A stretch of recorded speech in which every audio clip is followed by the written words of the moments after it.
Management subject নিয়ে যারা পড়াশোনা করেছেন এবং যারা প্রাইমারি ভাইবা পরীক্ষার প্রস্তুতি নিচ্ছেন, এই ভিডিওটি আপনাদের জন্য খুবই গুরুত্বপূর্ণ।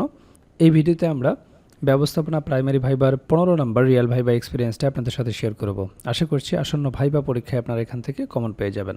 তো ভাইবাতে মোটামুটি 4 থেকে 5 মিনিটের মতো ছিলাম। প্রথমে দরজা খুলে অনুমতি নিয়ে প্রবেশ করলাম। স্যারদের নিকটে গিয়ে সালাম দিলাম। ডিসি স্যার চেয়ারে বসতে বলেন, আমি ধন্যবাদ দিয়ে চেয়ারে বসলাম। এরপর স্যার জিজ্ঞেস করলেন কোন সাবজেক্টে পড়াশোনা করেছেন।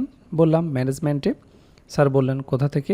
বললাম জাতীয় বিশ্ববিদ্যালয় থেকে স্যার। এরপর স্যার বললেন কোন কলেজ থেকে। বললাম সরকারি MM কলেজ যশোর থেকে।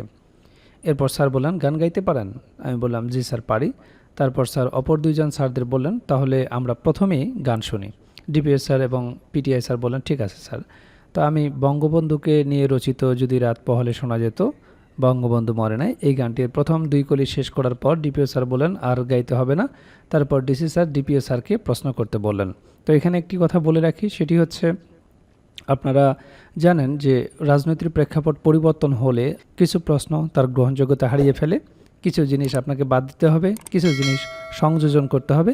তো আপনারা এই বিষয়গুলো ভালো করেই জানেন। এখন যে বর্তমান পরিস্থিতি, তাতে আপনাকে কোন প্রশ্নগুলো বাদ দিতে হবে, কোন প্রশ্নগুলো এড়িয়ে চলতে হবে বা কোন প্রশ্নগুলোর দিকে ফোকাস করতে হবে, এই বিষয়গুলো কিন্তু আপনারা ভালো করেই জানেন। তো আপনারা সেইভাবেই প্রস্তুতি নেবেন। এরপর ডিবিও স্যার বলেন আচ্ছা আপনি বলতে পারবেন ম্যানেজার এবং অ্যাডমিনিস্ট্রেটরের কাজ কি। তা আমি বললাম স্যার প্রশাসকের মুখ্য কাজ হলো দীর্ঘমেয়াদী লক্ষ্য ও নীতি নির্ধারণ, পরিকল্পনা প্রণয়ন, উদ্দেশ্য নির্ধারণ, নির্দেশনা প্রদান, নিয়ন্ত্রণ ইত্যাদি। অপরদিকে ব্যবস্থাপকের কাজ হলো প্রশাসকের প্রণীত লক্ষ্যনীতি, পরিকল্পনা, উদ্দেশ্য ও নির্দেশনা অনুযায়ী কার্য সম্পাদন করা। স্যার বলেন ম্যানেজমেন্ট কাকে বলে। আমি বললাম ম্যানেজমেন্ট হলো সেই প্রক্রিয়া যার মাধ্যমে একটি প্রতিষ্ঠানের লক্ষ্য অর্জনের জন্য পরিকল্পনা, সংগঠন, নেতৃত্ব এবং নিয়ন্ত্রণের কার্যক্রম সম্পাদন করা হয়। স্যার এবার বললেন প্রতিষ্ঠান ছাড়া আর কোথায় ম্যানেজমেন্ট প্রয়োগ করা যায়। তা আমি বললাম স্যার ব্যক্তিগত এবং পারিবারিক জীবনের বিভিন্ন ক্ষেত্রেও ব্যবস্থাপনার প্রয়োগ হয়। 2টি উদাহরণ দিলাম, যেমন পারিবারিক জীবনের ব্যবস্থাপনা আর রাষ্ট্রীয় পর্যায়ে ব্যবস্থাপনা। যদি ডিটেলস বলার সুযোগ থাকে বলবেন, এতে করে ভাইভাতে আপনি একটা লম্বা সময় নিতে পারবেন, আপনার ভাইভাটা পজিটিভ দিকে এগিয়ে যাবে। বলতে পারেন সংঘবদ্ধ মানব জীবনে পরিবার একটি প্রাথমিক অথচ শক্তিশালী সংগঠন বা প্রতিষ্ঠান।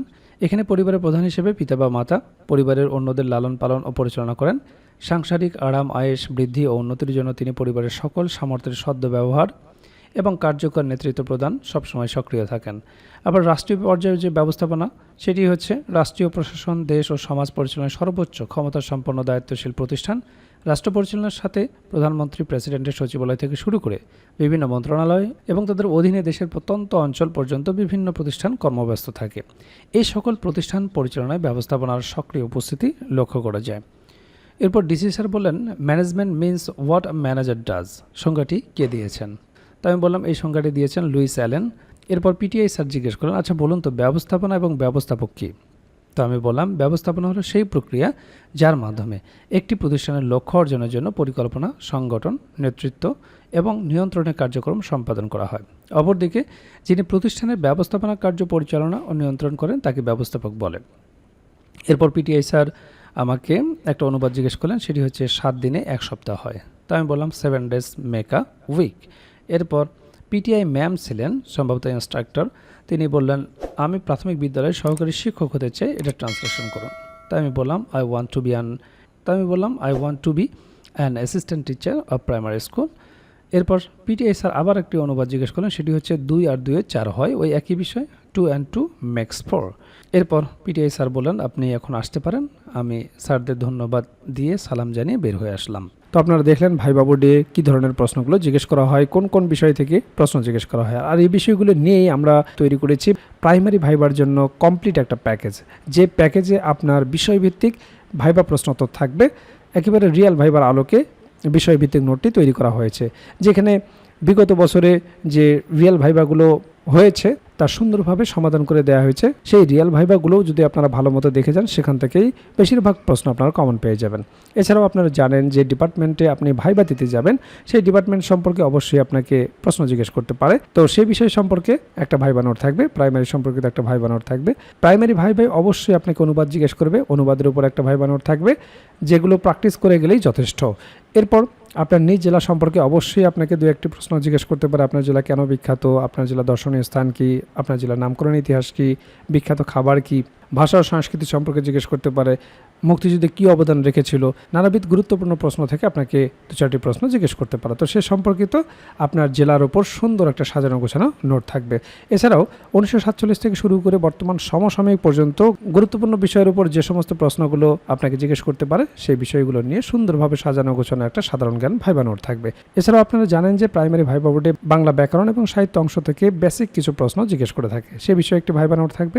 এছাড়াও গণিতের একটি বেসিক ভাইবা নোট থাকবে। আপনারা জানেন যে পাটিগণিত, বীজগণিত এবং জ্যামিতি অংশ থেকে কিছু বেসিক প্রশ্ন জিজ্ঞেস করা হয়। যেহেতু আপনি প্রাইমারির শিক্ষকতা করবেন, একেবারে বেসিক জিনিসগুলো যদি আপনি না বলতে পারেন তাহলে চাকরি পাওয়াটা আপনার জন্য দুষ্কর হয়ে যাবে। কাজেই ভাইবা পরীক্ষায় আপনি যত ভালো করবেন আপনার চাকরি পাওয়ার সম্ভাবনা তত বেড়ে যাবে। কাজেই যারা প্রাইমারি ভাইবার জন্য গুছিয়ে কার্যকর একটা প্রস্তুতি নিতে চান, আমাদের ভাইবা প্যাকেজটি দ্রুত সংগ্রহ করুন। ইতিমধ্যে অনেক প্রার্থী আমাদের কাছ থেকে ভাইবা প্রার্থী সংগ্রহ করেছেন, তারা প্রস্তুতি শুরু করে দিয়েছেন।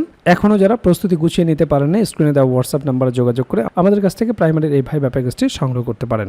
প্যাকেজটি আপনারা দুইভাবে নিতে পারবেন, আপনারা হার্ড কপি নিতে পারবেন কুরিয়ারের মাধ্যমে, এছাড়াও পিডিএফ প্যাকেজ আপনারা নিতে পারবেন।